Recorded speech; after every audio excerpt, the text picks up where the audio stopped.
జై శ్రీరామ్. అందరికీ నమస్కారం. వెల్కమ్ టు న్యూస్ అఖండ. నేను మీ కస్తూరి శ్రీధర్.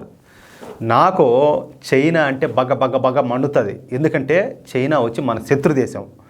ఒకవైపు పాకిస్తాన్ అడ్డు పెట్టుకొని ఇంకోవైపు చైనా, రెండూ కలిసి ఏంటంటే వీళ్ళు చేసే కుట్రలు కుతంత్రాలు మామూలుగా కాదు. ఎంతసేపటికే భారతదేశాన్ని దెబ్బతీయాలని చెప్పి వాళ్ళు చేసే ప్రయత్నాలు ఇంకా వర్ణాతీతం.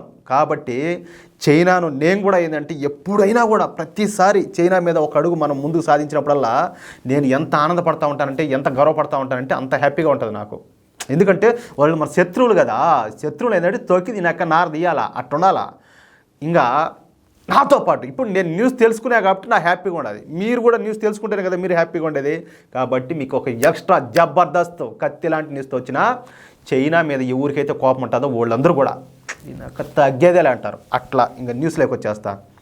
ఎవరు కొడితే దిమ్మ తిరిగి మైండ్ బ్లాక్ అయిపోతుందో ఆయనే మన దేశ ప్రధాని నరేంద్ర మోడీ గారు.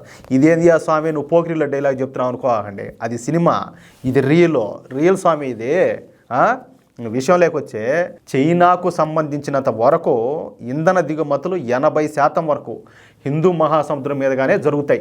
అర్థమవుతుందా? ఇక ఆఫ్రికా నుండి ఈ 3 ఖనిజాల దిగుమతులు 90% వరకు ఏంటంటే ఈ హిందూ మహాసముద్రం మీద గుండానే జరుగుతాయి. మొత్తంగా సంవత్సరానికి 20,000కు పైగా చైనాకు చెందినటువంటి ఈ కార్గో నౌకలు ఈ హిందూ మహాసముద్రం మీదుగా ప్రయాణం చేస్తాయి. దీనిని బట్టి మన హిందూ మహాసముద్రం చైనాకు ఎంత ముఖ్యమైనదో మనం అర్థం చేసుకోవచ్చు. అర్థమవుతుందా? ఒకవేళ రేపు ఎప్పుడైనా కూడా భారత్తో యుద్ధం జరిగితే ఈ చైనీస్ కార్గో నౌకలను అష్టదిగ్బంధనం చేయడానికి మోడీ ప్రభుత్వం పావులు కదుపుతుంది. అందుకే సబాంగ్లోను అలాగే నికోబార్ దీవుల్లోనూ అతిపెద్ద త్రివిధ దళాల సైనిక స్థావరాలను భారత్ నిర్మిస్తూ ఉండదు. ఇక్కడ పెద్ద ఎత్తున ఏంటంటే ఈ మిలిటరీ ఎక్విప్మెంట్లను అలాగే ఆయుధాలను కూడా మోహరిస్తూ ఉంది. ప్రతి ఒక్కటి ముందు చూపుతో చేస్తూ ఉన్నారు నరేంద్ర మోడీ గారు. ఇక్కడ చేసుకుని పిల్ల బచ్చాగాళ్ళు వీళ్ళు ఏదేదో మాట్లాడతారు ఊరికనే. కనీసం ఇంట్లో పిల్లల ముందు మాట్లాడలేరు. ఇటోళ్ళంతా వచ్చేది కామెంట్ రూపంలో ఇష్ట ప్రకారం రెచ్చిపోతూ ఉంటారు. ఒరే నాయనా ముందు అడిగిన వాడికి సమాధానం చెప్పిరండి, లేకపోతే మళ్ళీ ఆడిపోతే మళ్ళీ వాడు గిన్నెలో కూడేయరు. మీ అటు పోతూ వాళ్ళంతా వచ్చేది ఇక్కడ కామెంట్లు పెట్టేది తెగితే అంతే. ఒక్కొక్కరు ఆవిడ దూరం పోతారు, ఊరికే కూడా కాదు. ఇకపోతే ఈ విషయం తెలుసుకున్నటువంటి చైనా హిందూ మహాసముద్రంలో తన ప్రయోజనాలను కాపాడుకోవడానికి విశ్వ ప్రయత్నం చేస్తూ ఉండదు. అంతేకాకుండా భారత్ నేవీ కదలికలను తెలుసుకోవడానికి అరేబియా సముద్రంలో పాకిస్తాన్ వద్ద గ్వాదర్ పోర్ట్ని అయితే నిర్మించినట్టు బంగాళాఖాతంలో బంగ్లాదేశ్లో ఒక పోర్టు నిర్మించాలని చెప్పి తలపెట్టింది. అర్థమవుతుంది కదా? ఈ క్రమంలో వెతకబోయిన తీగ కాలికి తగిలినట్టు అదే సామెత చెప్తారు కదా, ఆ మాదిరిగా బంగ్లాదేశ్ ఏంటయ్యా అంటే తమ దేశంలో ముంగ్లా పోర్టు నిర్మించడానికి అగ్రరాజ్యాల సాయం కోరింది బంగ్లాదేశ్. ఈ ముంగ్లా పోర్టు బంగ్లాదేశ్లోని డీప్ సీ పోర్ట్ అనమాట.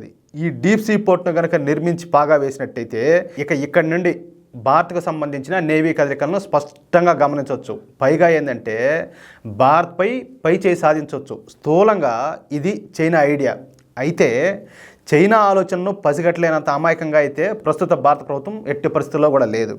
అందుకే భారత ప్రభుత్వం చకచక ఈ తెర వెనక రాజకీయాలు చేయడం ప్రారంభించింది. చూడండి, ఇందుకోసం కింద మిందా పడిందంటే ఎట్టకేలకు భారత విజయం సాధించింది. అది ఎలాగయ్యా అంటే ఈ మంగ్లా పోర్టు నిర్మాణానికి బంగ్లాదేశ్ రాజకీయ నాయకులను అలాగే అధికారులను ఒప్పించి వాళ్ళ చేతనే చైనానైతే చీకొట్టించడం ఇక్కడ విశేషం. అర్థమైంది కదా మీకు? అయితే ఈ విషయంలో భారత్ చూపిన చొరవ, చేసిన రాజకీయాలను చూసి చైనా కమ్యూనిస్టు ప్రభుత్వం అయితే బిద్దరపోతున్నట్టు వార్తలు వస్తూ ఉన్నాయి. ఇది చైనాకు ఖచ్చితంగా అతిపెద్ద షాక్ అని చెప్పుకోవచ్చు. అంటే భారత్ను కట్టడి చేయాలా, భారత్ నేవీ ఏం చేస్తుందో మనం దాన్ని అబ్జర్వ్ చేస్తూ ఉండాలా, మన కనుసన్నల్లో అది ఉండాలని చెప్పేసి కుట్రపూరితమైనటువంటి ఆలోచనలు చేసినటువంటి చైనాకు అదే బంగ్లాదేశ్ చేత చీకొట్టించడం అనేది ఇది ఇక్కడ మామూలు విషయం కాదు. తెర వెనక ఎంత రాజకీయం నడిచి ఉంటుందో మనం అందరం కూడా ఆలోచించవచ్చు. ఒక్క చైనానే కాదయ్యా, చైనా కావచ్చు, పాకిస్తాన్ కావచ్చు, ఇక్కడ మన దేశంలో మనకున్నటువంటి అంతర్గత శత్రువులు కావచ్చు, ఎవరినైనా కూడా అదేవిధంగా అతకపాతాళానికి తొక్కేసిందే. ఇంకో విషయం చెప్తున్నా, మళ్ళీ చెప్తా, ఎవరైనా కూడా మన దేశానికి వ్యతిరేకించిన వాళ్ళు కావచ్చు, లేకపోతే మన అంతర్గత శత్రువులు ఎవరైతే మన ధర్మాన్ని వ్యతిరేకించే వాళ్ళు కావచ్చు, వాళ్ళ దగ్గర ఎట్టి పరిస్థితుల్లో కూడా ఎప్పుడు కూడా వాళ్ళతో వ్యాపారాలు చేయొద్దు. వాళ్ళ దగ్గర ఏమి కొనొద్దు, వీలైనంత వరకు వాళ్ళ దగ్గర ఏమి అమ్మొద్దు. అంటే ఏదైనా తెలియకుండానో తప్పనిసరి పరిస్థితి అయితే తప్పనిచ్చి వీలైనంత వరకు వాళ్ళకు దూరంగా ఉండే ప్రయత్నం చేయండి.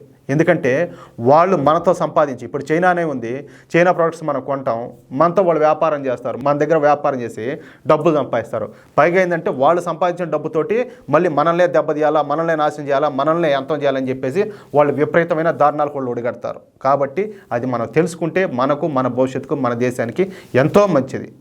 ఇదంతా కూడా మీకు తెలుసు కాబట్టి ఈ విధంగా మీరు నడుచుకుంటారని చెప్పి నేను ఖచ్చితంగా ఆశిస్తా ఉన్నా, నమ్ముతున్నా. ఈ వీడియోపై మీ యొక్క అమూల్యమైన అభిప్రాయాలను దయచేసి ప్రతి ఒక్కరు కూడా కామెంట్ రూపంలో తెలియజేయాలని చెప్పి కోరుకుంటూ, అలాగే ఈ వీడియో నచ్చితే దయచేసి లైక్ చేయడంతో పాటు ఈ విలువైన సమాచారాన్ని ప్రతి ఒక్కరు కూడా మన స్నేహితులకి, అలాగే జాతీయవాదులు ఉండే ప్రతి ఒక్క గ్రూప్లోనూ ఈ వీడియో లింక్ని షేర్ చేయాలని చెప్పేసి మిమ్మల్ని అందరినీ పదే పదే వేడుకుంటా ఉన్నా. అలాగే ఇంతవరకు ఎవరైనా మన ఛానల్ సబ్స్క్రైబ్ చేసుకోకపోతే దయచేసి ఉంచి ప్రతి ఒక్కరు, జాతీయవాదులందరూ ప్రతి ఒక్కరూ మన ఛానల్ సబ్స్క్రైబ్ చేసుకోండి.